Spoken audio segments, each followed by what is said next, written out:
décidé d'innover aujourd'hui avec un flan XXL au fromage blanc sans gluten.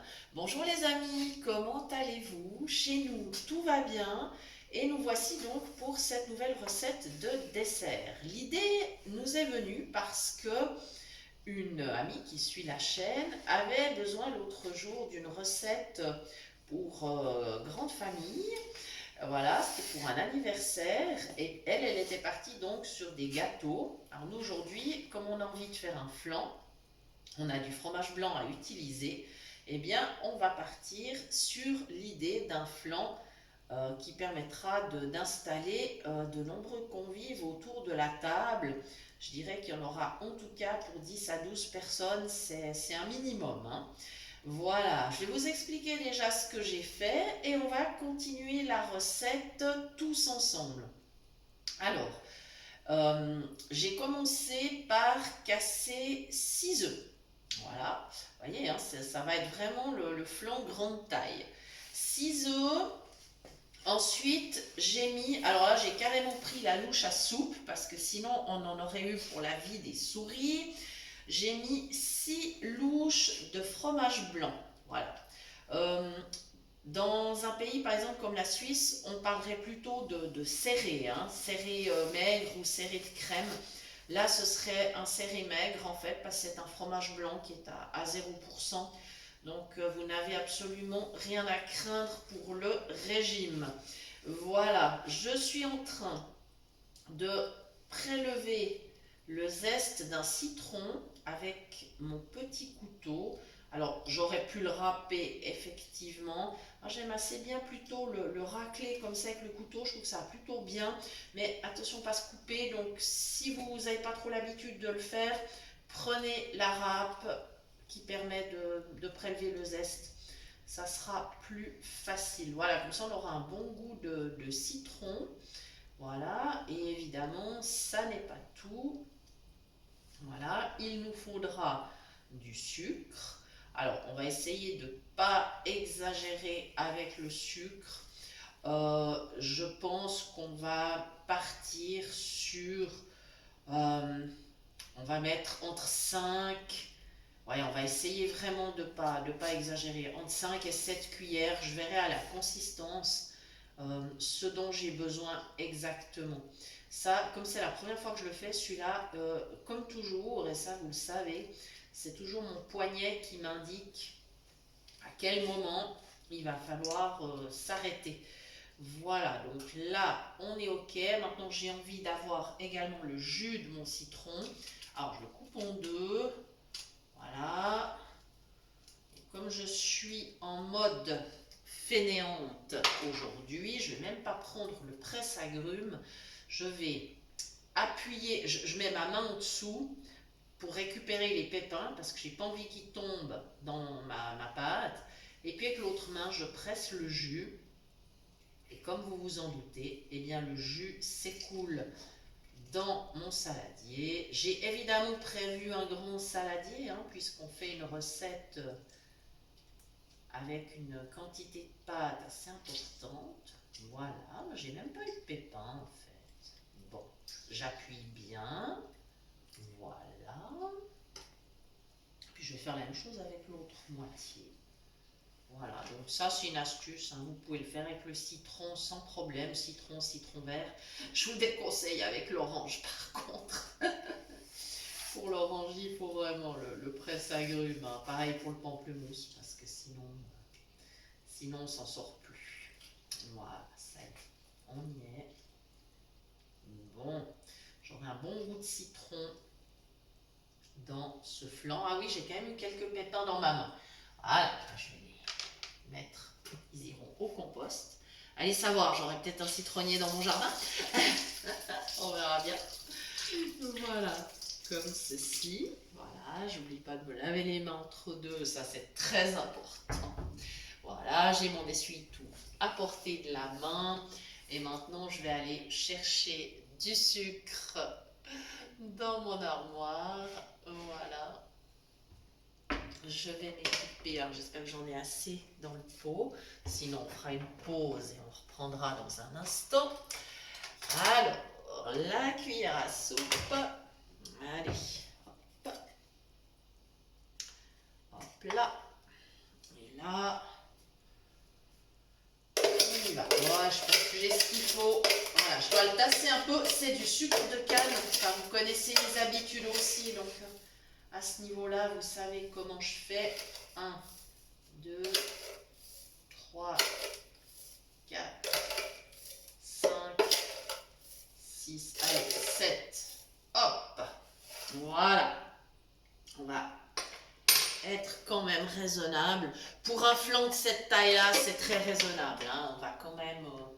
voilà. Surtout qu'après, je vais incorporer des fruits, mais ça, c'est après. Donc, vous aurez encore le sucre des fruits, ce qui fait que... voilà, il n'y a pas de souci. Voilà, oui, ma quantité de sucre est suffisante. Voilà. Absolument. Voilà. Alors, au niveau ensuite, je vais quand même rajouter un peu de farine hein, pour que mon flan puisse bien épaissir. On est un peu sur un style flan pâtissier, mais alors attention, adaptation très libre. Hein. Voilà. Parce que d'habitude, le flan pâtissier, c'est du lait ou de la crème. Là, avec le fromage blanc, on va dire qu'on est dans une adaptation très libre. Alors, niveau des farines. Si vous n'avez pas de souci avec le gluten, vous pouvez prendre une farine traditionnelle, il n'y aura pas de problème. Maintenant, si, comme moi, vous avez quelques soucis avec ça, là, vous pouvez varier. Alors, j'ai sous la main de la farine de riz, j'ai de la maïzena, j'ai voilà, donc vraiment de quoi faire un flan. Aujourd'hui, je vais opter pour la farine de riz, ça va nous changer un petit peu. Il serait tout à fait possible aussi de mettre un peu de farine de coco parce que ça va très bien avec les fruits que nous allons utiliser. Mais par contre, la farine de coco, il ne faut pas utiliser que ça. Il faudrait mettre par exemple, si on part sur l'idée de, je ne sais pas, il faudrait mettre 10 à 15% voilà, de farine de coco. Voilà. Donc là, je vais attraper ma farine de riz, voilà, j'aurais pu prendre de la maïzena tout en sachant que la maïzena donnerait une texture plus épaisse, hein, voilà, mais voilà, aujourd'hui on va prendre la farine de riz, ça nous changera et on va être raisonnable, je pense qu'on va y aller sur 5 parce que c'est un flan, hein, c'est pas un cake, hein, d'accord, alors attention, des cuillères bien pleines, hein, 1, 2, 3, 5. Voilà, ça y est, je pense qu'on est dans une bonne proportion. Là, voilà, je range au fur et à mesure, ne m'en veuillez pas. C'est juste afin que ça ne me mange pas trop de place sur ma plonge. Voilà, j'aime bien travailler ici, c'est assez pratique. Voilà, et là, la consistance pour un flan est tout à fait convenable. Voilà, ça, encore une fois, hein, c'est avec l'habitude. C'est avec l'habitude qu'on apprend. Alors, il serait aussi possible d'ajouter simplement de la noix de coco râpée dans ce flan.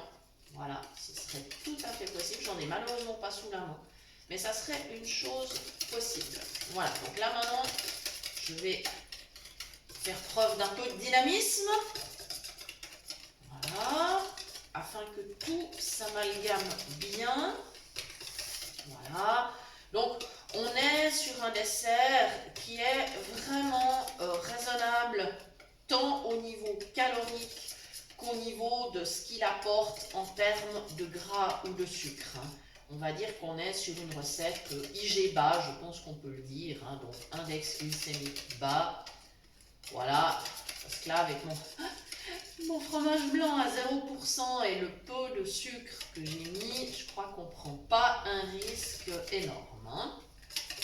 Voilà, là, mon appareil est bien homogène. Là. Et maintenant, dernière étape, j'ai sous la main des ananas. Alors, comme c'est pas vraiment la saison, ben, ils sont en boîte, hein, voilà. Si on peut avoir du frais, bien évidemment, c'est encore mieux. Comme il reste un tout petit peu de jus, je mets ma main devant la boîte. J'ai pas envie encore de remettre du jus dans le flanc. Là, il y aurait vraiment trop. Voilà, j'égoutte tranquillement. Voilà. On peut s'équiper bien sûr d'une passoire, hein, si on veut. Il n'y a pas de problème. Voilà, je vais mettre les petits ananas. Alors, c'est une grande boîte, hein, bien évidemment. Enfin, une boîte, ça veut dire qu'il y a 300 et quelques grammes d'ananas une fois égouttés. Donc, c'est une boîte moyenne, on va dire. Voilà. Mais comme on est sur la taille grande taille. Voilà. C'est bon, j'en ai plus, c'est parfait. Et alors là, c'est bon, je me rince les mains encore un coup, hein, pas le choix. Voilà. Et à ce moment-là, je vais prendre non plus le fouet pour rebrasser, parce que quand il y a les fruits, c'est pas pratique. Je prends directement la maryse. Voilà. Et quand on va verser dans le moule, alors il faut un moule grande taille aussi. Enfin, moi j'ai pris un plat anti-adhésif. Hein. Et ben on va veiller à ce que les fruits soient bien répartis. On aurait pu mettre les fruits au fond du plat et puis verser la pâte dessus. C'est aussi possible. Hein. Voilà, ça va partir au four. Alors, environ 200 degrés, ça dépend aussi de votre four, bien évidemment. Et en tout cas, 30-35 minutes, il faut aller contrôler, la lame du couteau doit ressortir sèche. Voilà. Donc, ça peut se servir après, ben, pourquoi pas, on peut compléter avec un petit peu de crème chantilly, pourquoi pas. Voilà, c'est tout à fait possible.